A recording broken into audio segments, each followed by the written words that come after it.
लिलियना ने अपनी बेटी शर्लिन को ढांढस बंधाया।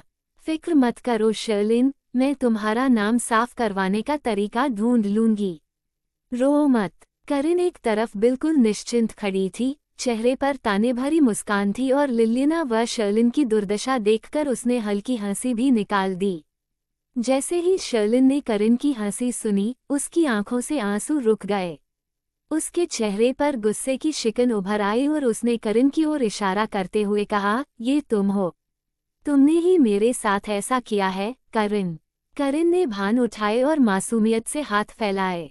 अरे, मैं जैसी एक मामूली नौकरानी तुम्हारे साथ ऐसा कैसे कर सकती हूँ? अखबार में हेडलाइन लगवाना बहुत महंगा काम है और मेरे पास तो इतने पैसे भी नहीं हैं।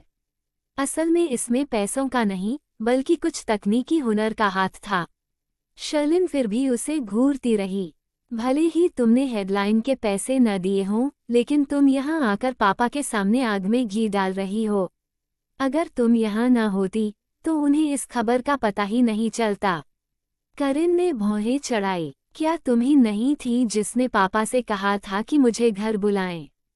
शर्लिन निरुत्तर हो गई। करिन ने आगे कहा, वैसे भी कोई फर्क नहीं पड़ता।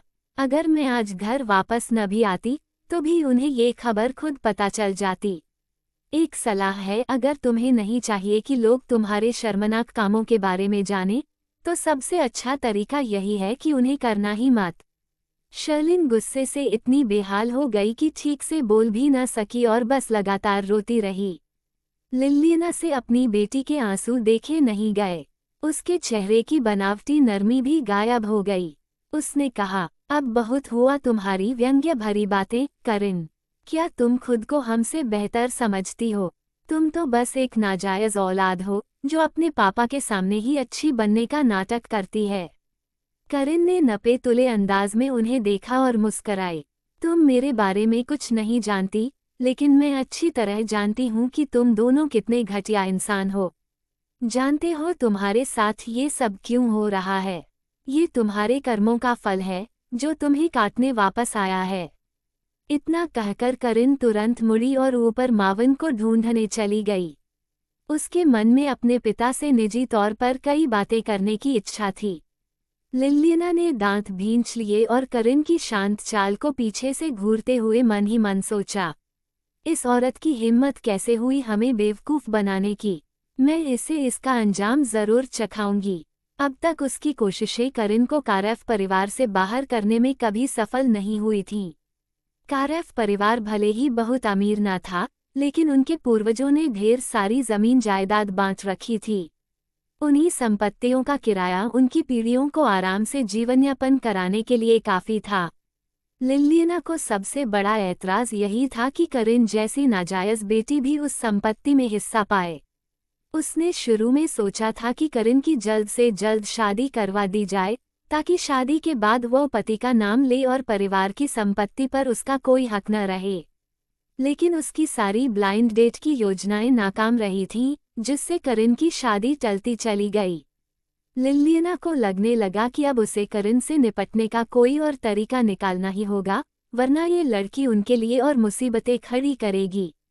उधर मावन अकेले स्टडी में गुस्से से भरे बैठे थे कि अचानक दरवाजे पर दस्तक हुई। उन्होंने तुरंत डांटते हुए कहा, दफा हो जाओ डैड, मैं हूँ। दरवाजे के बाहर से करिन की मुलायम आवाज आई। मावन का गुस्सा कुछ कम हुआ। करिन, अंदर आओ। करिन ने धीरे से स्टडी का दरवाज़ा खोला और एक पेंटिंग हाथ में ली अंदर चली। मावन के चेहरे पर उदासी छाई हुई थी और वह अब भी गुस्से में था, क्योंकि उसकी बड़ी बेटी शर्लिन का कांड अब ट्रेंडिंग टॉपिक बन चुका था।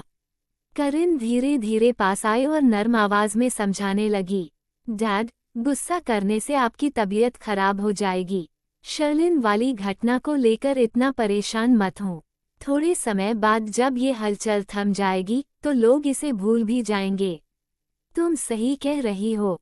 आखिरकार करिन ही वही ईमानदार और समझदार बेटी थी जिस पर मावन को चिंता करने की जरूरत नहीं थी। पिछले कुछ दिनों से मावन के कई काम सही नहीं चल रहे थे। उसने भौहें सिकोड़ते हुए पूछा, क्या तुम मुझसे किसी खास बारे में बात करना चाहती हो? करिन ने सिर हिलाया और मेज पर अपनी लाई हुई पेंटिंग रखी। डैड, जरा इसे देखिए। उसने धीरे से पेंटिंग पर चढ़ा हुआ क्राफ्ट पेपर हटाया। जैसे ही कवर हटाया, सामने एक शानदार और कलात्मक चित्र उभर आया। वह थी गीस इन लेट ऑटम, उसकी मां की मरणोपरांत प्रकाशित कृतियों में से एक, जिसे कुछ समय पहले जेरेमी ने करिन को दिया था। जैसे ही मावन की नज़र उस पेंटिंग पर पड़ी, वह हैरानी से ठिठक गया और उत्साह से बोला, करिन, ये तो तुम्हारी मां नेली निम्फिया की मरणोपरांत कृति गीस इन लेट ऑटम है। सुना है कि हाल ही में इसे 7.5 मिलियन की ऊंची कीमत पर एक रहस्यमयी खरीदार को बेचा गया था। तुम्हें ये कहाँ से मिली? क्या ये असली है? हाँ, असली है, करिन ने जवाब दिया। जिसने ये पेंटिंग खरीदी थी, वही मेरा मौजूदा मालिक है, जिसके घर में नौकरानी का काम कर रही हूँ। उसी दिन मैंने उनकी दादी की जान बचाई थी, तो उन्होंने मुझे धन्यवाद के रूप में ये पेंटिंग दे दी। मावन की आंखों में अविश्वास झलक गया। तुम्हारा मालिक इतनी ऊंची कीमत चुकाकर ये पेंटिंग खरीदता है और फिर इसे तुम्हें यूं ही मुफ्त में दे देता है? करिन ने सिर हिलाया। हाँ, वो बहुत अमीर है और अपनी दादी से बेहद प्यार करता है। उसके लिए 7.5 मिलियन कुछ भी नहीं। मैंने कभी सोचा भी नहीं था कि ऐसा हो सकता है, मावन ने विस्मय से कहा और फिर धीरे से हाथ बढ़ाकर पेंटिंग को छुआ। उसके चेहरे पर एक तरह की लालसा और निराशा उभर आई, मानो उसे अतीत की कोई बात याद आ गई हो। करिन ने पिता के हाव भाव में बदलाव देखा और धीरे से पूछा, डैड, नेली निम्फिया मेरी माँ का ही पेन नेम है न? मावन का शरीर तन गया। उसने अचानक सिर उठाया और करिन को हैरानी से घूरते हुए बोला, तुम्हें ये कैसे पता चला? करिन ने शांति से उत्तर दिया, मुझे बचपन की कुछ हल्की फुल्की यादें धुंधली सी याद हैं, और ये नाम नेली निम्फिया मुझे कहीं सुना सुना लगा। बाद में घर पर माँ की एक तस्वीर मिली, जिसके पीछे यही नाम लिखा था। मैंने गौर किया कि माँ की लिखावट और नेली निम्फिया के हस्ताक्षर एकदम समान हैं। तो उसने ऐसे पता लगाया, अब छुपाने का कोई मतलब नहीं था। मावन ने गहरी सांस ली और कबूल किया, तुम सही कह रही हो, नेली निम्फिया ही तुम्हारी माँ है। करिन पहले से ही आश्वस्त थी और धीरे से बोली, डैड, मुझे लगता है कि उनकी कुछ तथाकथित पॉस्ट्यूमस वर्क्स असल में नई लगती हैं, पुराने काम नहीं। क्या आपको नहीं लगता कि शायद मॉम अब भी जिंदा हूँ? बकवास। मावन का चेहरा अचानक कठोर हो गया। उसने गुस्से में टोका, तुम्हारी माँ तब गुजर गई थी जब तुम बहुत छोटी थीं। जो कृतियाँ तुम्हें नई लग रही हैं, वो शायद किसी और की नकल हो, जिसे लोग उनकी शैली की आड़ में बेच रहे हैं। और एक बात, तुम्हें कभी किसी से ये नहीं कहना है कि तुम्हारी माँ नेली निम्फिया थी। समझी? करिन उलझन में भौहें सिकोड़ कर बोली, क्यों? मॉम के बारे में मैं क्यों कुछ नहीं कह सकती? मावन कुछ देर चुप रहा। उसकी आंखों में जटिल भाव उभर आए। थोड़ी देर खामोश रहने के बाद उसने कठोर स्वर में कहा, क्योंकि तुम्हारी माँ मेरी पत्नी नहीं थी। अगर लोग जान गए कि वही तुम्हारी माँ है, तो तुम्हें ही बदनामी झेलनी पड़ेगी। वे सबको कहेंगे कि तुम मेरी नाजायज बेटी हो। जब करिन ने अपनी माँ के बारे में सवाल पूछे, मावन हमेशा बात को टाल देता था। इससे करिन का यकीन और मजबूत हो गया कि जरूर कोई गहरा राज छिपा है। भले ही करिन की माँ की यादें धुंधली थीं, लेकिन उसे इतना जरूर याद था कि वे एक ठंडी और अभिमानी औरत थीं। उसकी समझ से यह मुमकिन ही नहीं था कि वे किसी की रखेल बन गई हों। करिन ने कभी भी रिश्तेदारों की उस मिस्ट्रेस वाली बात पर यकीन नहीं किया। अगर माँ वाकई गुजर भी चुकी हों, तो भी वह सच्चाई जानने और उनकी बेगुनाही साबित करने के लिए दृढ़ थी। पेंटिंग को सुरक्षित रखने के लिए मावन के हवाले करके करिन ने विदा ली। उसे मालूम था कि मावन अब भी अपनी माँ को दिल से चाहते हैं और वह पेंटिंग की अच्छी देखभाल जरूर करेंगे। करिन को इस बात की चिंता नहीं थी कि लिलियना और शर्लिन पेंटिंग को नुकसान पहुंचाएंगी, क्योंकि मावन हमेशा नेली निम्फिया के बारे में बहुत गुप्त रहते थे। उन्हें पता ही नहीं था कि वही करिन की माँ है, और अगर उन्हें सच्चाई पता भी चल जाती, तो भी करिन को पूरा यकीन था कि वे उसकी माँ की पेंटिंग को कुछ नहीं करेगी। आखिरकार, भले ही लिलियना और शर्लिन को उसकी माँ पसंद न हो, लेकिन उन्हें दौलत बहुत पसंद थी। इतनी कीमती चीज मिलने पर वे खुशी होती। घर से निकलकर करिन पास के बस स्टॉप तक गई और होल्डन घर लौटने के लिए बस का इंतजार करने लगी। बस का इंतजार करते करते एक काली कार धीरे धीरे उसके सामने आकर रुकी। वह जेरेमी की ही गाड़ी थी। हे भगवान, मैं हर बार इसे बाहर क्यों मिल जाती हूँ? क्या दुनिया इतनी छोटी है या फिर ये जहाँ भी मैं जाती हूँ वही आ जाता है? सामने की सीट से टॉमी उतरा और पीछे का दरवाज़ा खोलते हुए बोला, कृपया कार में बैठिए, मिस करिन। मिस्टर जेरेमी ने मुझे आपको लेने भेजा है। करिन ने देखा कि जेरेमी कार में नहीं था। तभी उसे समझ आ गया कि ये कोई संयोग नहीं है।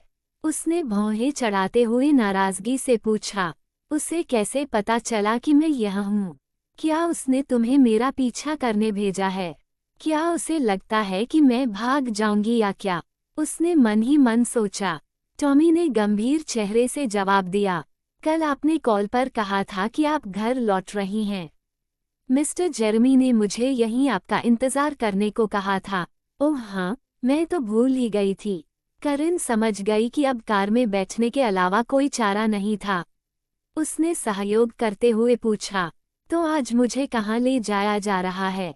टॉमी फिर से आगे की सीट पर बैठा, सिर घुमाकर ईमानदारी से बोला, उन्होंने कहा है कि पहले मैं आपको उनके साथ खाना खिलाने ले जाऊं, फिर दोनों साथ घर लौटेंगे। करिन हैरानी से भौचक्की रह गई और माथे पर बल डालते हुए बोली, ये अचानक क्या हो गया? उसने आज कौन सी दवा खा ली है?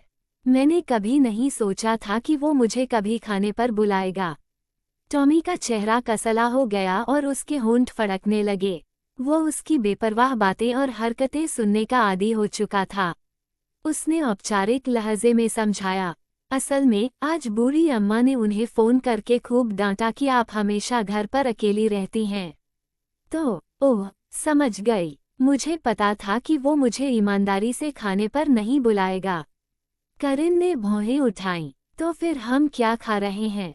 टॉमी ने शालीनता से जवाब दिया, फ्रेंच क्यूजीन। पता नहीं आपको पसंद आएगा या नहीं। करिन ने बिना झिझके मना कर दिया। नहीं, उसे कहो कि मुझे एशियन फूड चाहिए। टॉमी हक्का बक्का रह गया और उसके होंठ और भी बुरी तरह फड़कने लगे। मैं अभी उन्हें बता देता हूँ। ये औरत तो बाकियों से बिल्कुल अलग है। कोई भी औरत जेरेमी के साथ खाने का मौका पाने के लिए जान दे देगी और ये सोचने की हिम्मत भी नहीं करेगी कि खाना किस तरह का होगा। और ये सीधे एशियन फूड मांग रही है। टॉमी की नज़र में तो जेरेमी ने जिंदगी में कभी एशियन फूड छुआ तक। एशियन रेस्टोरेंट के बाहर जेरेमी कार से उतरे, साथ में करिन भी थी। दोनों साथ साथ चलते हुए अंदर गए। टॉमी सम्मान से कार के पास खड़ा रहा और पीछे से जेरेमी को देखकर हैरानी से आंखें फाड़े रह गया। करिन ने एशियन फूड खाने का सुझाव दिया था। उसने बस सहजता से जेरेमी को कॉल करके ये बताया, पर उसने सोचा भी नहीं था कि जेरेमी वाकई फ्रेंच रेस्टोरेंट की बुकिंग रद्द कर देगा और एशियन रेस्टोरेंट आ जाएगा। जेरेमी का रवैया करिन के प्रति बाकियों से अलग लगता था, लेकिन असली सवाल ये था कि क्या जेरेमी को सच में एशियन खाना पसंद आएगा। रेस्टोरेंट के भीतर की खुशबू मसालेदार और गहरी थी। करिन ने खिड़की के पास वाली सीट चुनी और मेन्यू देखते हुए पेन से नोट कर रही थी। फिर उसने सिर उठाकर पूछा, तुम्हें तीखा खाना पसंद है? सामने बैठे जेरेमी ने हल्का सा सिर हिलाया। हाँ। करिन ने हामी भरते हुए 2 स्पाइसी सूप ऑर्डर कर दिए।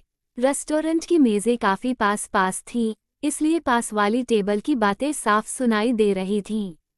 देखो, कितना हैंडसम है। हाँ, सच में। क्या सामने बैठी लड़की उसकी गर्लफ्रेंड है?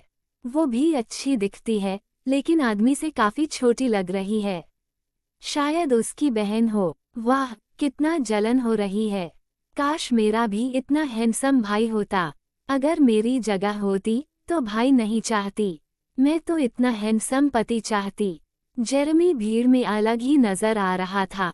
एकदम फिटिंग सूट पहने, इतना शालीन और आकर्षक आदमी ऐसे साधारण एशियन रेस्टोरेंट में मानो बेमेल लगता था। पास की औरतें उस पर फिदा होना लाजमी था, लेकिन जेरेमी को ये शोरगुल पसंद नहीं था। उसने गंभीरता से चारों ओर देखा और कहा, क्या यहाँ कोई शांत प्राइवेट रूम नहीं है? करिन ने भान उठाकर मुस्कुराते हुए कहा, इस तरह का खाना कोई प्राइवेट रूम में नहीं खाता। असली एशियन स्वाद तो इसी चहल पहल में आता है। जेरेमी बस उसे देखता रह गया। वह न तो उसे समझ पाता था और न ही समझने की कोशिश करता था, इसलिए चुपचाप उसे अपनी तरह रहने देता। करिन ने मेन्यू उसकी ओर बढ़ाया और कहा, मैंने ऑर्डर कर लिया है, मिस्टर। आपको कुछ और जोड़ना है? जेरेमी ने मेन्यू लिया और तुरंत वेट्रेस को थमा दिया। धीरे से बोला, एक बोतल मिनरल वाटर। युवा वेट्रेस उसकी खूबसूरती में खोई हुई थी, मानो पिघल ही जाएगी। लेकिन जेरेमी की अधीर निगाहें देखकर वह डर गई और जल्दी से संभलते हुए बोली, ऑलराइट सर, अभी भेजती हूँ। वेट्रेस लजाकर चली गई। उधर करिन ने मोबाइल निकाला और गेम खेलने लगी। दोनों के बीच वैसे भी कुछ साझा बातें नहीं थीं, तो बातचीत का कोई मतलब नहीं था। थोड़ी देर बाद किसी ने खिड़की पर दस्तक दी। करिन ने मुड़कर देखा, बाहर एनी खड़ी थी। वह अपना चेहरा कांच पर चिपकाए अंदर झांक रही थी, आंखों में हैरानी और आश्चर्य साफ झलक रहा था। एनी के साथ दो और लोग भी थे, एक वही खूबसूरत घुंघराले बालों वाली औरत जो जेरेमी के साथ ट्वाइलाइट स्नो रूम में थी, और दूसरा उसका ऑनलाइन दोस्त जिसने उस दिन उसे गिराया था। कुछ ही देर में एनी भागते हुए रेस्टोरेंट में आई और उनकी टेबल पर पहुंची। अंकल, सच में आप हैं? मुझे लगा मैं सपना देख रही हूँ। मैंने कभी नहीं सोचा था कि आप ऐसे रेस्टोरेंट में आएंगे और ये खाना खाएंगे। जेरेमी ने सख्त नज़र से करिन की ओर देखा और ठंडी आवाज में थोड़ी उठाई। ये उसकी पसंद थी। उसकी आवाज भले ही सपाट थी, लेकिन एनी के पीछे आए युवक और घुंघराले बालों वाली महिला दोनों एक साथ चौंक गए। उनके मन में सवाल उठा, क्या ये वाकई उसी के कहने पर यहाँ खा रहे हैं? क्या ये लड़की उसके लिए? एनी ने करिन की तरफ प्रशंसा और आदर भरी नजरों से देखा। मैं सही थी तुम्हें अपनी गॉडेस बनाने में। सिर्फ तुम ही हो जो मेरे अंकल को उसके आइवरी टावर से नीचे लाकर इस दुनिया के मज़े दिखा सकती हो। करिन के होंठ हल्के से फड़क उठे और उसने बनावटी मुस्कान दे दी। असल में यह उसकी काबिलियत नहीं थी, बल्कि उनके बीच हुए समझौते का नतीजा था। चूंकि जेरेमी को अपनी दादी के सामने स्नेही दिखने के लिए उसकी ज़रूरत थी, इसलिए उसे मजबूरी में बड़ा दिल दिखाकर उसे खाने पर बुलाना पड़ा। जेरेमी ने एनी को ठंडी निगाहों से देखा। मैंने तुम्हें घर में रहकर अपनी गलती पर सोचने को कहा था। किसने कहा कि बाहर आओ? एनी ने मुंह फुलाया और जीभ बाहर निकाल ली। मुझे घर में बैठकर सोचते रहना अच्छा नहीं लगता। पहले ही मैं धोखा खा चुकी हूँ और मेरी शादी टूट चुकी है। अब तुम चाहते हो कि मैं खुद को कमरे में बंद कर लूँ? ये बहुत अन्याय है। जेरेमी ने उसकी शिकायतें नज़रअंदाज की और उसके साथ खड़े दोनों लोगों को देखा। सनी ने आदर से जेरेमी का अभिवादन किया। Hello, Jeremy. जेरेमी ने हल्के से सिर हिलाया, मानो उसका अभिवादन स्वीकार कर लिया। तुम तीनों साथ कैसे हो? कहाँ गए थे? घुंघराले बालों वाली औरत ने मुस्कुराकर अपने बाल कानों के पीछे किए और बोली, सनी और मैं शॉपिंग करने गए थे और वहीं एनी से मिल गए। जेरेमी ने आंखें बंद की, हल्की सी आवाज निकाली और चुप हो गए। उस महिला ने मेज पर रखे ताज़ा परोसे गए खाने की ओर देखा और उत्साह से बोली, आप दोनों ने तो अभी खाना शुरू ही किया है। हम भी जगह ढूंढ रहे थे। क्या हम आपके साथ बैठ सकते हैं? जेरेमी ने जवाब देने के बजाय करिन की ओर देखा, मानो उसकी राय लेना चाहता हो। करिन अपने खाने में मग्न थी, पर जैसे ही उसने देखा कि जेरेमी उसे देख रहा है, वह समझ गई कि वह क्या कहना चाहता है। उसने लापरवाही से कहा, हाँ, मुझे कोई आपत्ति नहीं है। वैसे भी पैसे जेरेमी ही दे रहा था और करिन बस पेट भरने आई थी, तो उनके शामिल होने से उसे कोई फर्क नहीं पड़ा। करिन की राय सुनकर जेरेमी ने सिर हिलाया। ठीक है, बैठो। महिला उनके बीच की इस समझ को देखकर चौंक गई और उसका चेहरा उतर गया। एनी उत्साहित होकर करिन के पास बैठ गई, जबकि घुंघराले बालों वाली महिला जेरेमी के बगल में बैठी। टेबल 4 लोगों के लिए थी, इसलिए सनी को वेट्रेस से अतिरिक्त कुर्सी मंगवानी पड़ी। कुछ और खाने का ऑर्डर देने के बाद महिला ने करिन से मुस्कुराकर कहा, हाय करिन, मेरा नाम रोजी सटन है। मैं जेरेमी की कई सालों से दोस्त हूँ। करिन ने पानी पीते हुए सिर हिलाया। Hi, nice to meet you. Any छोटे बच्चे की तरह करिन से चिपक गई और बोली, कल मैं तुमसे कुछ पूछना चाहती थी, लेकिन मौका नहीं मिला। तुम डाइस गेम में इतनी अच्छी कैसे हो? क्या तुमने पहले सीखा है? कमाल हो तुम। करिन कुछ कहती, उससे पहले ही सनी ने तिरस्कार भरी हंसी छोड़ी। TCH, सिर्फ डाइस घुमाने में अच्छी होने की वजह से तुम उसे अपनी गॉडेस कह रही हो? ये कैसी प्रशंसा है, एनी? एनी ने नाखुशी से भौहें चढ़ाईं और सनी को घूरते हुए बोली, वो मेरी क्वीन है और हमेशा रहेगी। तुम्हें क्यों इतनी जलन हो रही है? अगर तुम मुझसे बेहतर हो, तो बताओ तुम्हारी गॉडेस कौन है?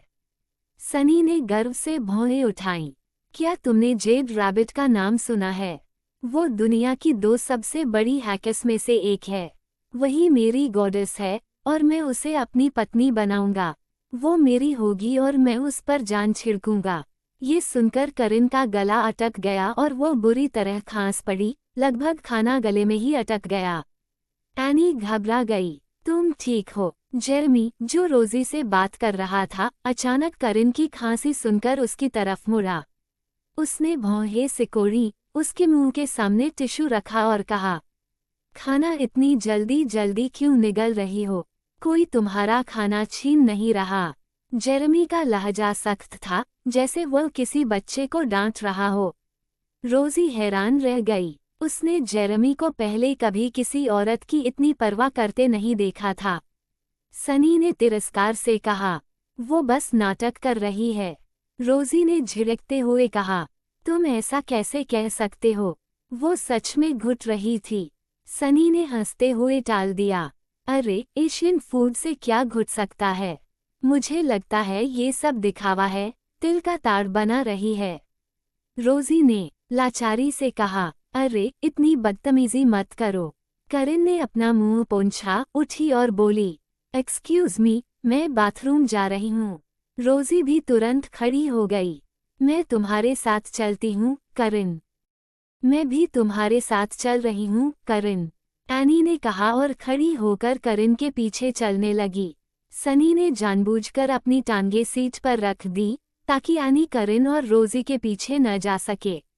इससे एनी चिढ़ गई। सनी, तुम्हें क्या हो गया है? हटो वहां से। एनी ने आंखें घुमाई और बोली, अंकल, देखो न इसे। जेरेमी ने धीरे धीरे अपनी निगाह करिन की पीठ से हटाई और एनी व सनी की तरफ ठंडी नजर डाली। तुरंत ही दोनों चुप हो गए। योजक चिन्ह, योजक चिन्ह, योजक चिन्ह। वॉशरूम में करिन अपना काम खत्म करके बाहर आई और हाथ धोने चली गई। रोजी ने उसे आते देखा तो उसकी तरफ बढ़ी और जैकेट पकड़ाते हुए संकोच से बोली, करिन, क्या तुम मेरी जैकेट थोड़ी देर पकड़ लोगी? अभी पता चला कि यहाँ हुक ही नहीं है टांगने के लिए। करिन ने सिर हिलाकर हामी भरी। उसने टिश्यू निकाला, हाथ सुखाए और फिर रोजी की जैकेट ले ली। कुछ देर बाद रोजी भी बाहर आई। हाथ धोते समय उसने करिन को संकोच से देखते हुए कहा, सनी बचपन से ही बहुत बकबक करता आया है।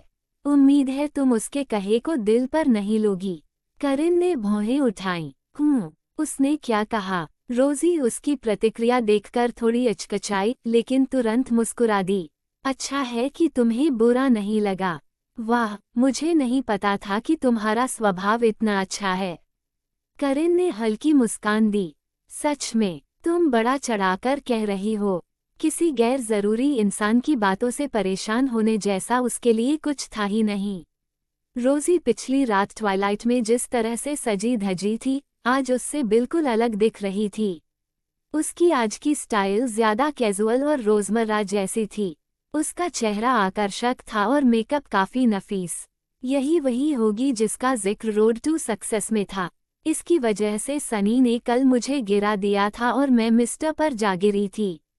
लेकिन अगर रोजी को जेरेमी पसंद है और जेरेमी को भी रोजी पसंद है, तो उसने उससे शादी क्यों नहीं की?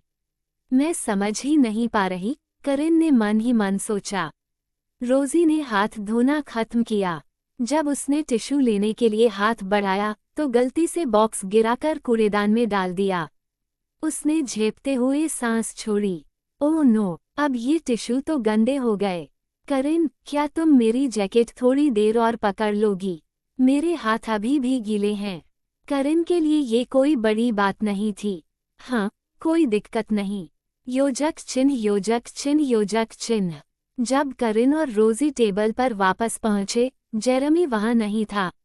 एनी और सनी अब भी आपस में झगड़ रहे थे। रोजी ने इधर उधर देखा और उत्सुकता से पूछा, अरे तुम दोनों ही क्यों बैठे हो? जेरेमी कहाँ है? एनी ने जवाब दिया, यहाँ बहुत शोर था तो अंकल जेरेमी बाहर फोन करने चले गए। ओह, आई सी। रोजी ने खिड़की से बाहर देखा, मानो जेरेमी को ढूंढ रही हो। दूसरी ओर करिन को परवाह ही नहीं थी। वह अपनी सीट पर बैठकर फिर से खाने लगी। थोड़ी देर बाद सबका खाना लगभग खत्म हो चुका था, लेकिन जेरेमी अब तक नहीं लौटा। एनी ने रेस्तरां में गर्मी की शिकायत की और बाहर जाकर जेरेमी को ढूंढने का सुझाव दिया। सबने उसकी बात मान ली और रेस्तरां से निकलने का तय किया कि तभी रोजी ने जैकेट पहनते हुए जेब में हाथ डाला और उसका चेहरा बदल गया। ओह नो, मेरी वॉच गुम हो गई। एनी ने मेज और नीचे झांककर ढूंढने में मदद की। यहाँ तो नहीं है। रोजी, क्या तुम भूल रही हो? शायद तुमने आज इसे पहना ही नहीं। रोजी ने सख्ती से सिर हिलाया। नहीं, मुझे पूरा यकीन है कि मैंने अभी पहनी थी। डिनर के वक्त ये रास्ते में आ रही थी तो मैंने इसे उतारकर जैकेट की जेब में रख लिया था। अब मैं क्या करूं? अगर कुछ और गुम हो जाता तो मुझे फर्क नहीं पड़ता, लेकिन ये वॉच बहुत कीमती है। ये मेरे दादाजी का दिया हुआ आखिरी बर्थडे गिफ्ट था, उनके गुजरने से पहले का। एनी को रोजी पर तरस आया और उसने सहानुभूति जताई। क्या, परेशान मत हो, हम सब मिलकर तुम्हारी वॉच ढूंढ लेंगे। करिन ने आंखें सिकोड़ ली। उसे अंदाजा हो गया कि बात किस ओर जा सकती है। सनी भी खोज में शामिल हो गया। अचानक उसे कुछ याद आया और उसने करिन की तरफ शक भरी नजरों से देखा। उसने पूछा, अरे, जब तुम दोनों वॉशरूम गई थी तब रोजी की जैकेट तुम ही पकड़े हुए थी ना? करिन ने सिर हिलाया। हाँ, सही है। तो सनी ने उसे तिरस्कार से देखा। तो अब रोजी की वॉच उसे लौटा दो। करिन के चेहरे पर जरा भी बदलाव नहीं आया। मैंने नहीं ली तो मैं उसे कैसे लौटाऊं? सनी ने उसका हाथ पकड़ लिया और चोर समझते हुए भागने से रोका। जैकेट सिर्फ तुमने पकड़ी थी। अगर तुमने नहीं ली तो और किसने ली होगी? करिन शांत रही। वो वॉशरूम में मुझसे मदद मांग रही थी तो मैंने बस इसलिए जैकेट पकड़ी थी। सनी ने ताना मारा। और उसी मौके का फायदा उठाकर तुमने वॉच जेब से निकाल ली। करिन ने ठंडे स्वर में दोहराया। मैंने नहीं ली। सनी को उसकी बातों पर यकीन नहीं हुआ और वह और आक्रामक हो गया। सिर्फ मुंह से कहने का कोई फायदा नहीं। अगर सच में नहीं ली तो अपना सामान और शरीर तलाशी के लिए दे दो। एनी को ये बात नागवार गुजरी। वह दौड़कर सनी को धक्का देती हुई बोली, पागल हो गए हो क्या? करिन को वॉच चुराने की क्या जरूरत है? ये तो बस एक वॉच है। अगर करिन को सच में पसंद आती तो अंकल जेरेमी उसके लिए खरीद ही देते।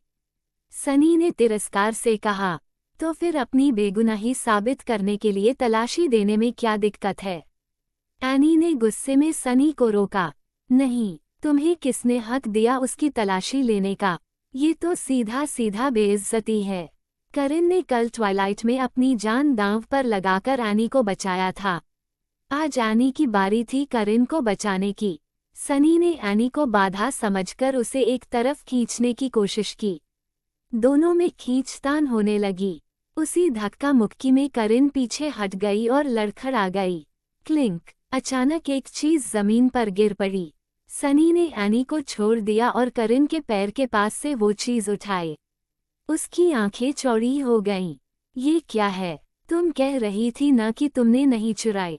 ये कैसे गिरा? तुम सोचती हो कि जेरेमी की बीवी बनने लायक हो। रोजी ने अविश्वास से करिन की तरफ देखा। करिन, ये तुमने ली? करिन को समझ ही नहीं आया कि उसकी देह से वॉच कहाँ से गिर गई। उसने भौहें सिकोड़ ली और रोजी को घूरा। उसके होंठ हल्के से मुड़े। तुम्हें मुझसे बेहतर पता होगा कि मैंने ली या फिर तुमने ही मुझ पर डाल दी, है न? रोजी ने मासूमियत भरा चेहरा बनाते हुए कहा। क्या कह रही हो तुम?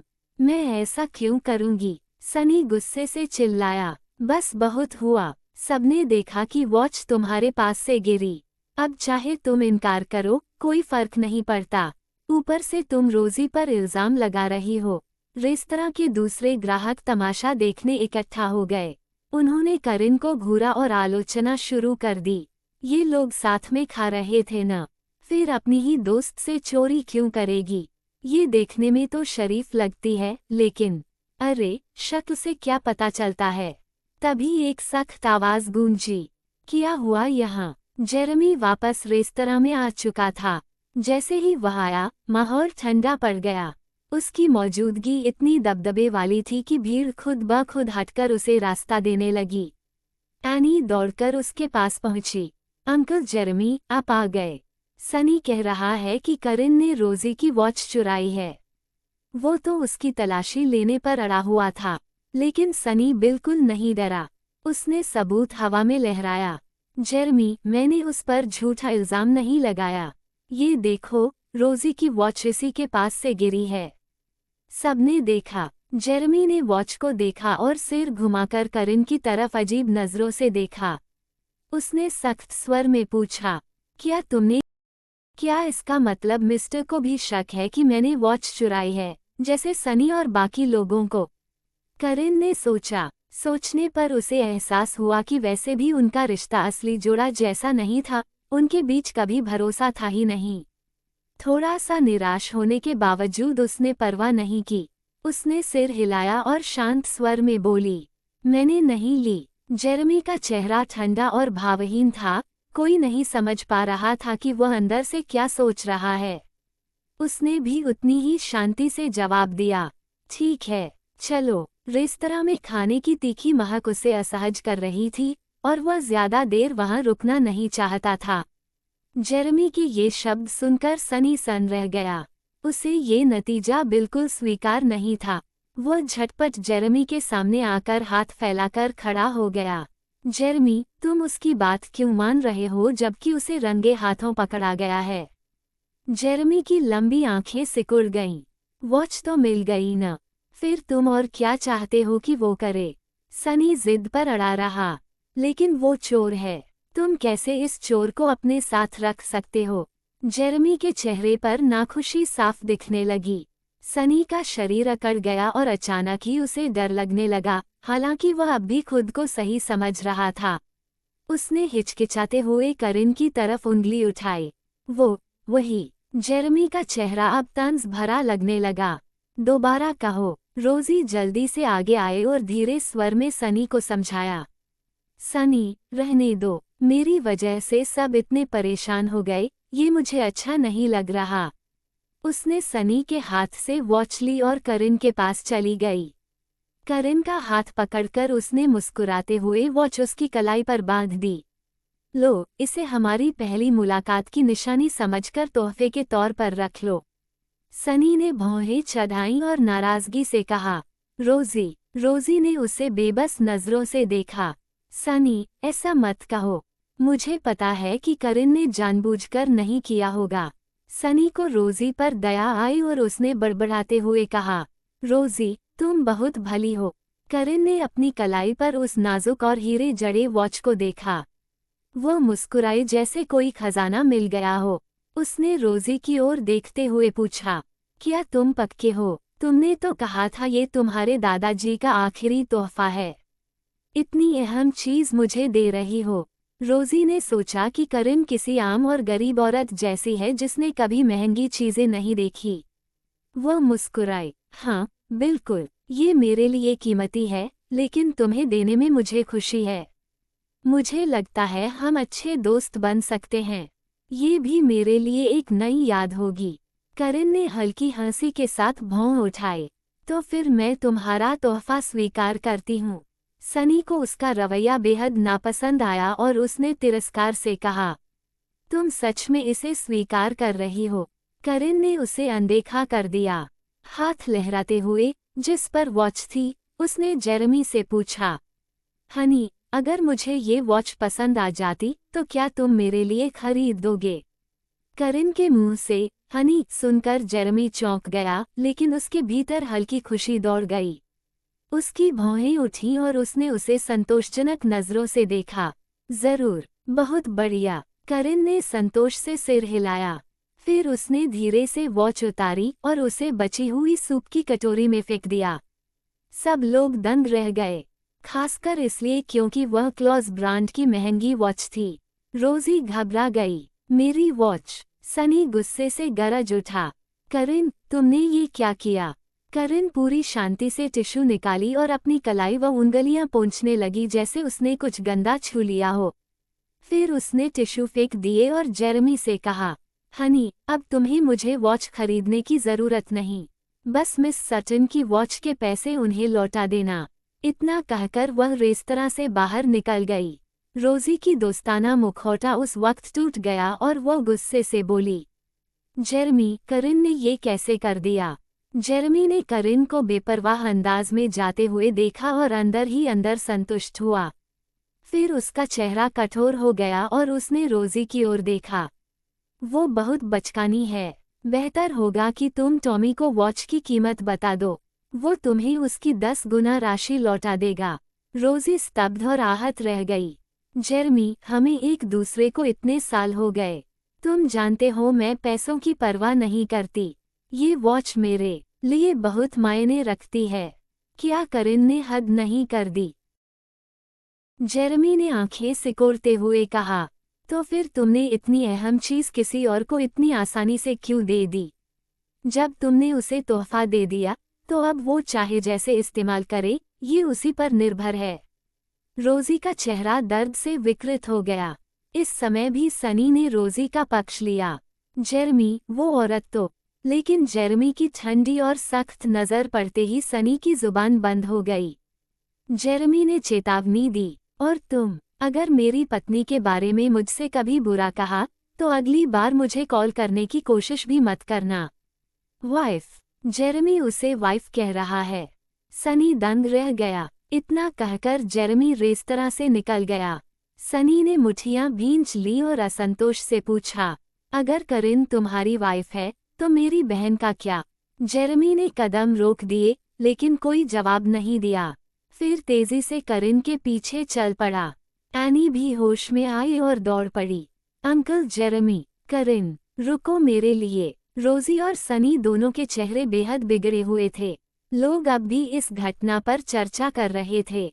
सनी ने गुस्से से उन्हें घूरते हुए कहा, क्या देख रहे हो सब? जाओ, खाना खाओ। एनी को पहले घर पहुंचा दिया गया। उसके बिना कार का माहौल बेहद चुप्पा हो गया। करिन ने खिड़की नीचे की और रात की ठंडी हवा महसूस की। जेरेमी ने चुप्पी तोड़ते हुए कहा, उस वॉच की कीमत $1.5 लाख है। करिन ने ठंडी हंसी में जवाब दिया, मेरी बेगुनाही की कोई कीमत नहीं है। जेरेमी ने होठों पर हल्की मुस्कान लाई, तो अब मैं ही तुम्हारा कर्जदार हूँ। करिन की आंखें चौड़ी हो गईं। मिस्टर, क्या तुम्हें भी शक था कि मैंने रोजी की वॉच चुराई? जेरेमी ने आंखें सनकरी करते हुए कहा, क्या ये जरूरी है कि मैंने तुम्हें चोर समझा या नहीं? करिन ने भौहें चढ़ाईं। भले ही ये नकली शादी है, लेकिन हम एक टीम हैं। कम से कम हमें एक दूसरे पर भरोसा करने की शिष्टता तो रखनी चाहिए, वरना साथ काम करना मुश्किल होगा। जेरेमी ने अजीब सी मुस्कान के साथ सिर हिलाया। हाँ, ये बात सही है, लेकिन आज मैंने कभी तुम पर शक नहीं किया। सच? करिन की आंखें चमकीं, लेकिन फिर भी उसे पूरा यकीन नहीं हुआ। जेरेमी ने उसका हवा से बिखरा बाल सहलाया। अगर तुम्हें पैसे पसंद होते, तो घर में और भी कीमती चीजें पड़ी हैं।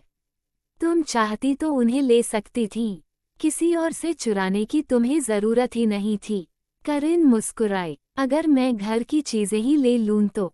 जेरेमी, जो आमतौर पर ठंडा और सख्त रहता था, इस बार नर्म पड़ गया। घर की पुरानी चीजों में कोई कीमती चीज नहीं है। बस बता दो तुम्हें क्या चाहिए, मैं लोगों से नया मंगवा दूंगा। करिन ने सोचा, सच है, उसने कहा भी था कि इन 3 महीनों में वो मुझे सब कुछ दे सकता है, सिवाय प्यार के। तो वो वाकई गंभीर है। उसने आह भरते हुए कहा, मुझे बस ये चाहिए कि ये 3 महीने जल्दी खत्म हो जाएं। जेरेमी की आंखें गहरी हो गईं और उसमें असंतोष झलकने लगा। मुझे खेद है कि तुम्हें अगले 3 महीने मेरे साथ गुजारने पड़ेंगे। करिन ने होंठ दबाए। बहुत झंझट है। अमीरों की जिंदगी में बहुत दिक्कतें हैं और मैं उनमें शामिल नहीं होना चाहती। जेरेमी ने आंखें सिकोड़कर करिन को देखा, जो परेशान सी लग रही थी। उसके दिल में एक बेचैनी उठी। क्या ये लड़की वाकई मेरे परिवार से नफरत करती है? डिंग डिंग। अचानक करिन को एक मैसेज मिला। उसने फोन निकाला और देखा। वो किसी अनजान नंबर से था। ग्रेटर देन, अगर तुम मिस्टर जेरेमी के साथ अपने रिश्ते को उजागर नहीं करना चाहती तो कल दोपहर 3 बजे स्टारी ब्रिज के पास वाले कॉफी शॉप में मुझसे मिलो।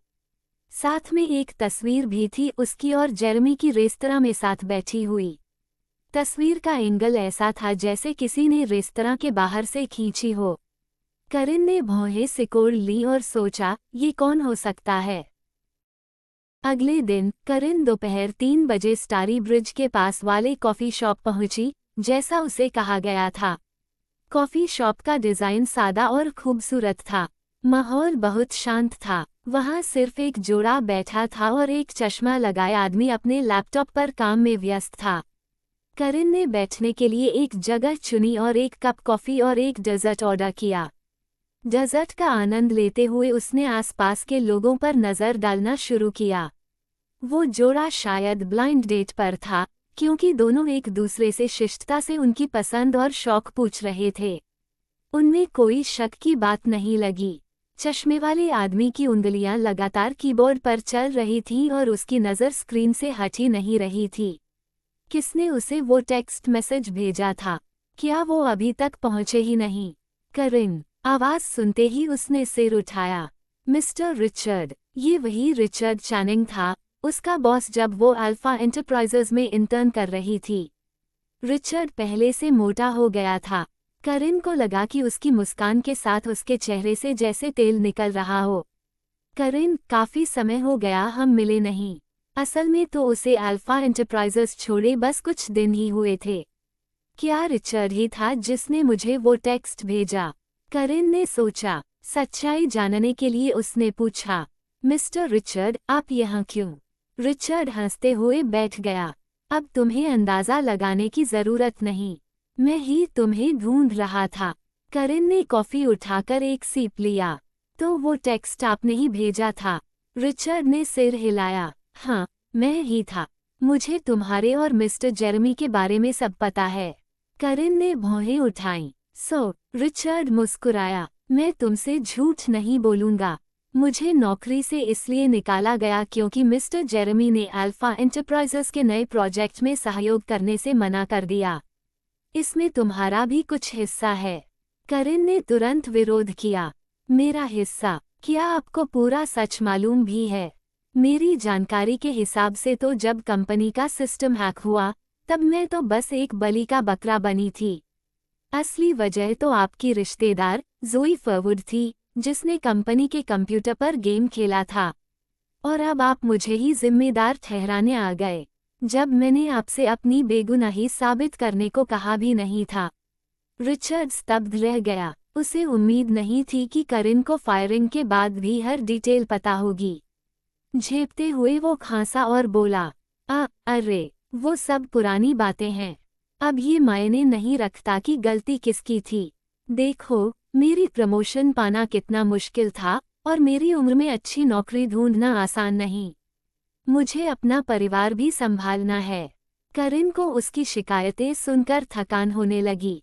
उसने बीच में ही रोक दिया। मिस्टर रिचर्ड, प्लीज मुद्दे पर आइए। करिन के कहने पर रिचर्ड ने जल्दी से अपनी बात रखी।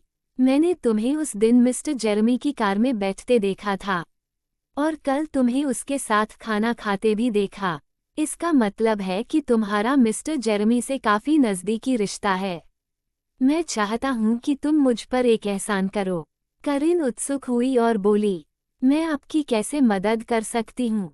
रिचर्ड चालाकी से मुस्कुराया। जेरेमी के सामने तुम्हारी बात की अहमियत होगी। तुम्हें बस उससे कहना है कि अल्फा एंटरप्राइजेस के साथ कोलैबोरेशन के लिए हाँ कर दे। तब मिस्टर अल्फ्रेड मुझे मेरी नौकरी पर वापस रख लेंगे। आखिरकार करिन को समझ आ गया। अगर मैं मना कर दूं तो? रिचर्ड बेहद आत्मविश्वास से बोला। उसने आंखें सिकोड़कर उसे धमकाया। मैंने थोड़ी रिसर्च की है और पता चला है कि मिस्टर जेरेमी ने अभी अभी शादी की है। अगर मिस्टर जेरेमी की पत्नी को ये पता चल जाए कि तुम उसकी लवर हो, तो तुम्हारे साथ क्या होगा, तुम खुद